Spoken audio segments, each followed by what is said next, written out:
Buenas tardes a los estudiantes, a los profesores, al público en general.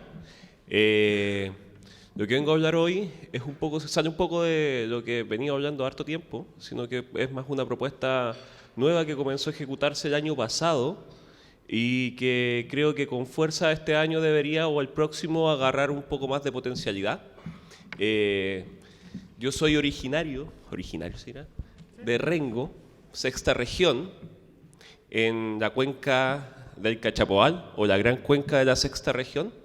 Estudié toda mi infancia ahí, y creo que si hay una de las cosas que aprendí el año pasado y he aprendido durante los últimos años en estos seminarios de patrimonio cultural, de patrimonio local o de identidad patrimonial, llamémoslo como queramos, es que uno siempre tiene un sentimiento con su territorio o con su espacio. Me imagino que acá muchos de ustedes como estudiantes reconocen ciertos espacios que son de Copiapó y que cuando van a otra parte o cuando llega alguien nuevo a la ciudad, ustedes les explican en qué consiste Copiapó. Por ejemplo, yo me pregunto, el ferrocarril que está por ahí, o el museo de dónde salió, o esa casa tan antigua que se ve ahí, o esa estatua, ¿qué significa esa estatua? Y un poco, y ahí a propósito, esta es una fotografía de la década de los 70, 80, que es la de Robot de Rengo. Es decir, si alguien me pregunta, o si yo le preguntara a ustedes, en su mayoría, ¿conocen el Robot de Rengo? A lo mejor alguien va a levantar la mano y justo me va a decir que sí. A lo mejor Claudio lo puede conocer, que ha ido a Rengo y se lo he presentado. Pero ¿a qué voy con esta introducción? A que el trabajo que yo he realizado, porque yo partí de Rengo, partí a estudiar a otra parte, a Santiago, el trabajo que realicé y que he realizado a lo largo del tiempo, que se ha graficado en experiencias trabajando en el archivo de la Federación de Estudiantes, el mismo trabajo que hicimos con la señora Marta, con los afrodescendientes en Arica, o el mismo trabajo, la invitación, esta segunda vez que me invitan a hablar acá a Copiapó, se ha plasmado en querer volver a mostrar algo o tratar de trabajar en algo en mi localidad. Y en este caso específico, la localidad de Rengo. El por qué, si yo le pregunto a ustedes, a lo mejor alguno de ustedes sabe si hay algún monumento histórico o zona típica en la comuna de Copiapó. ¿Alguno me podría nombrar alguna?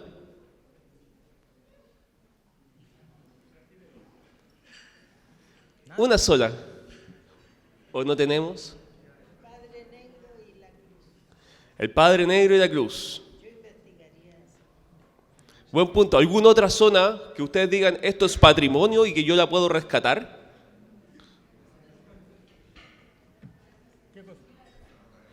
El ferrocarril.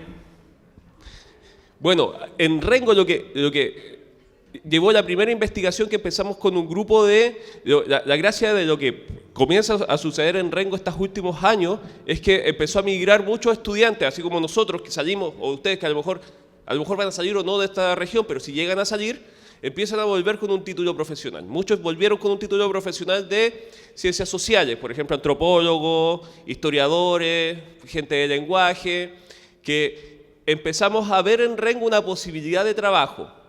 Y una posibilidad de trabajo orientado a el patrimonio porque veíamos que había un desconocimiento respecto al patrimonio local de Rengo. Lo que se evidenciaba en que, ¿cuál pasó acá? En que a lo largo de la sexta región hay distintas zonas declaradas monumentos históricos por el Estado.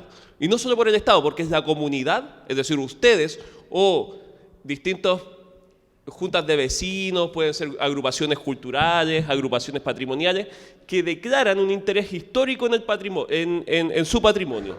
En este caso tenemos la rueda de agua en Limargüe, tenemos en Pichilemu esta casa, si alguno de ustedes ha ido a Pichilemu, la costa, estas casas del siglo XIX, el Teniente Súbel en específico, que es un campamento minero que surge en 1906,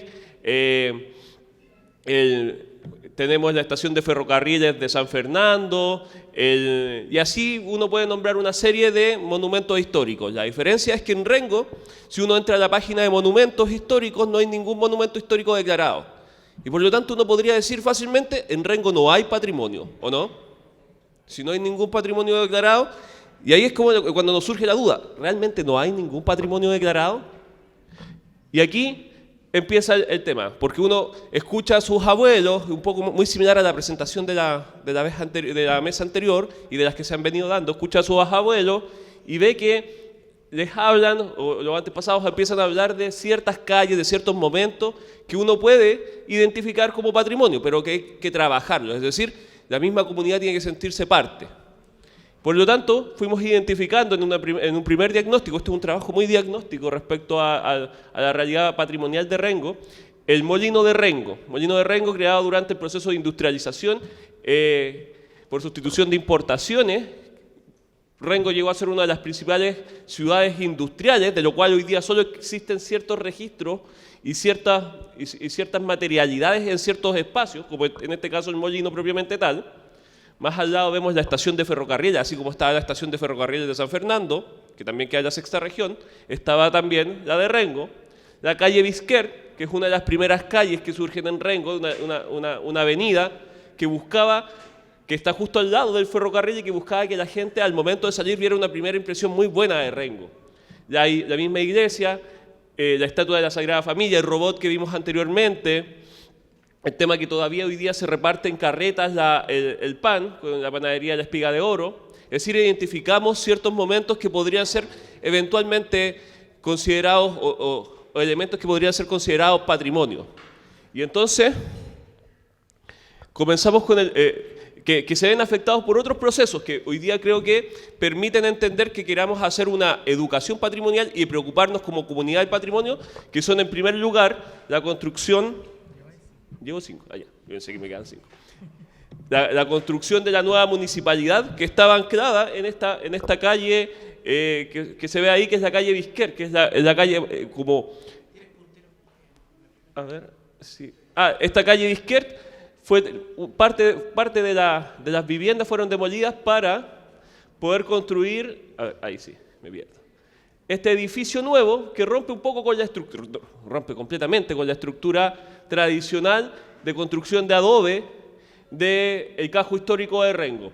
O esta entrada de Rengo que implicó, y aquí volvemos atrás, la destrucción casi total del molino de Rengo. Vale decir, vamos viendo procesos que van deteriorando la ciudad, que van quitando ciertos elementos que antes eran paisajes que nosotros identificábamos. Y uno saca en Copiapó, pero podría ser perfectamente que la estación de ferrocarriles, que creo que todavía existe, fuera destruida y reemplazada por un mall. Puede ser. A ese nivel de ejemplo se podría dar acá. Entonces el diagnóstico fue el siguiente, que existen por una parte relatos fragmentarios en torno a la historia y la memoria de Rengo. Vale decir, no es como que no exista relato, sino que este relato no está articulado, vale decir, no está armado todavía, existe, hay pequeños relatos por distintas partes de la ciudad, pero que hay que juntarlos.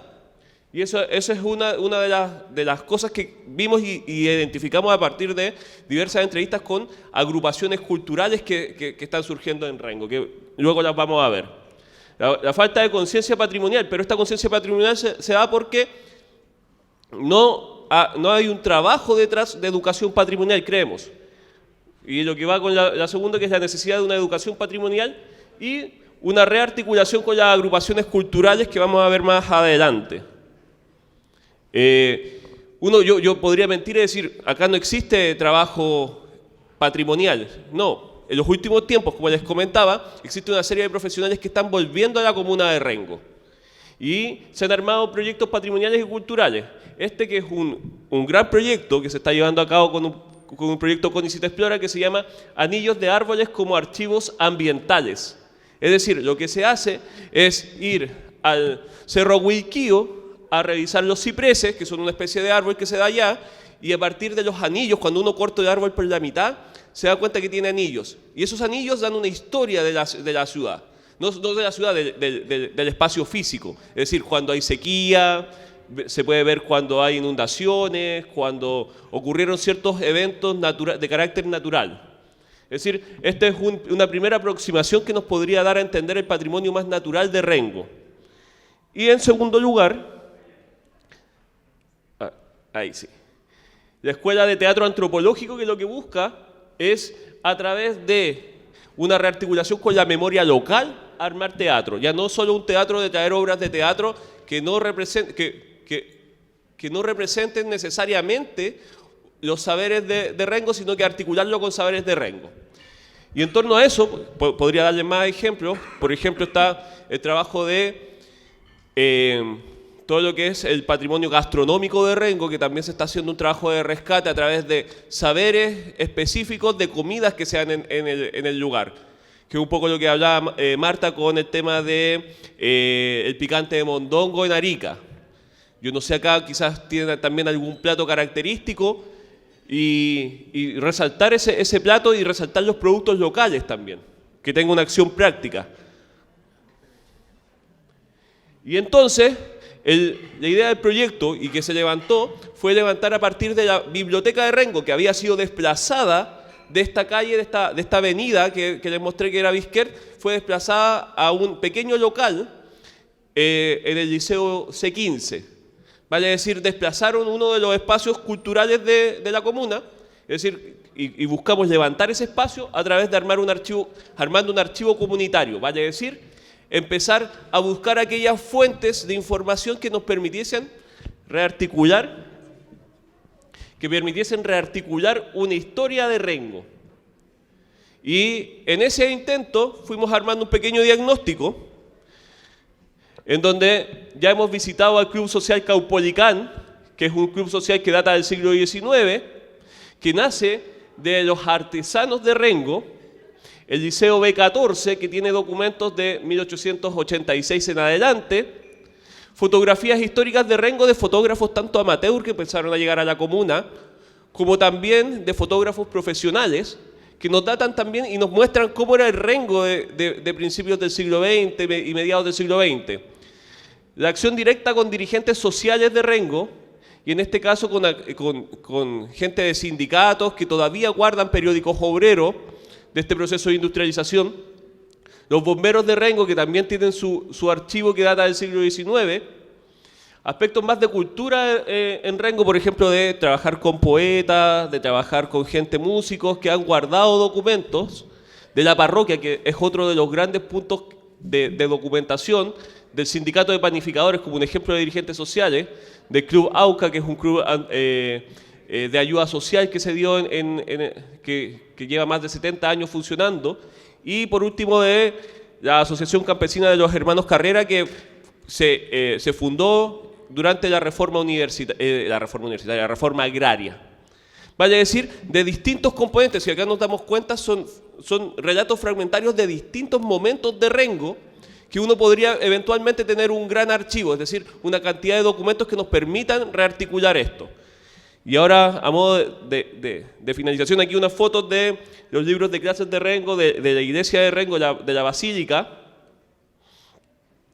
que hemos pensado como trabajo articulado con la biblioteca municipal, de darle una especie de dinamización cultural a la biblioteca, es la identificación de archivos, que es el trabajo en que nos encontramos actualmente, en donde estamos entrevistando a distintos actores sociales de la época, que lleva entrevistas claves.